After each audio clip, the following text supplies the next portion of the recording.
My friends, in this video, I have a tool that is so bad, I have no other choice than to call it out. However, before I do that, I want to give some background, a little bit of a story to you. You see, I get reached out to multiple times a day, 10, 15, sometimes 20 times a day to bring tools to this channel by various different tool manufacturers. 99.9% of the time, I say no. Why? Because it's junk. Now for me, if I accepted those tools, I could probably do some pretty easy money. I would just say how great these tools are and try to sell them through an affiliate link. But I don't, because my subscribers and my viewers are my #1 concern. That's why really the only type of tools you see on this channel are from major tool brands. You know, you got the Milwaukee IAs, you got the Flex, you got the DeWalt's, you got Makitas, Ridges, Ryobis. Every once in a while, that pesky Makita gnome.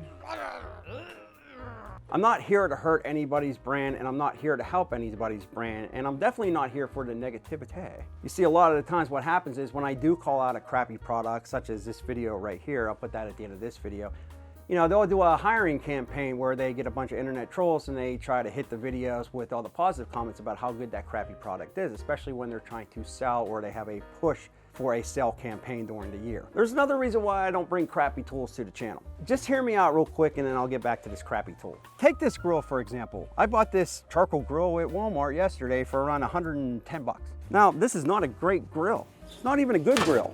Everything on it's flimsy and cheap. I have better grade metal on a plastic bumper on my wife's crappy car. I mean, check out those hinges. But I bought this grill because, again, it was cheap. I have a cookout coming up and it'll get the job done. Now, to you and me that might look at that grill and say, yeah, it's okay, it'll get the job done, but it's kind of crap. Well, there's others that went out and spent their hard-earned money on that $100 grill and think it is the best thing ever. So they will get angry at me for saying that that grill is not so great because they own that grill. They want their purchase to be justified. And then I'm the bad person if, in my opinion, I don't like the grill. So in reality, that's the only reason why I bring the tools that I like and that I think you will like to this channel. However, every once in a while, you come across an item so bad that you feel that you have to make a video about it. My friends, this is the Pecron E2000 battery supply generator. It's a very strange angle. My friends, we have done a couple different types of generators or solar power supply banks like this. Well, not like this. This one's crap. The other ones are much better. We've done EcoFlow, we've done Anchor, which have been great, Blue Eddy, But if you're planning on getting a power supply, a portable power supply, maybe you're a camper, maybe you're tailgating, whatever, you've been warned. This is the reasons why you want to stay away from this. Now, my first gripe is sort of a small gripe. Trust me, there are much bigger gripes on this, but it's the power supply charger. Look at this freaking brick. You need this to charge that up through an outlet. This looks like something that I would find out of my dad's 1978 GMC pickup back in like 1985. Now, don't get me wrong, they're not the only ones that have this style of brick. Blue Eddy has one. This is on their previous model. I believe their newest model, they just went with a standard plug like everybody else. However, you can see a size difference between the two and a build quality between the two. The Blue Eddy at least is closed up. You don't have to worry about wires sticking out all over the place. And this right here is an absolute joke. I don't know what they're thinking with all these wires and the boards right here, but if you get any water in this, you're toast. Okay, you say to yourself, well, that's not real nasty, but it doesn't bother me. Well, this might. So this right now is sitting at 2%. I've had this sitting out in the garage for about 2-3 months, haven't used it. However, the battery drained to complete zero. The only reason this has 2% charge is because I made a short about this today. But yeah, the battery completely drained just sitting in the garage. My EcoFlows, Anchors, and every other thing that I have out there, they're still 100% charged. And the worst part about it was, it wasn't even a cold winter. It was 75 degrees this week, and it's early March. That's really nice weather in Ohio. So this leads me to believe one of two things. The first, the one side of the garage where I stored the Pecron was 90 degrees colder than the side that I stored my EcoFlow, my Blue Eddy, and my Anchor. Or the other, it's a really cheap crappy battery they put in there. I'm going with the latter. But say you did have a dead battery and you wanted to charge this thing up. Okay, let's do that. So I'll take my 1982 charging brick and I'll plug it into the wall. And I'm gonna take this weird little thing right here and we're gonna plug it in like so.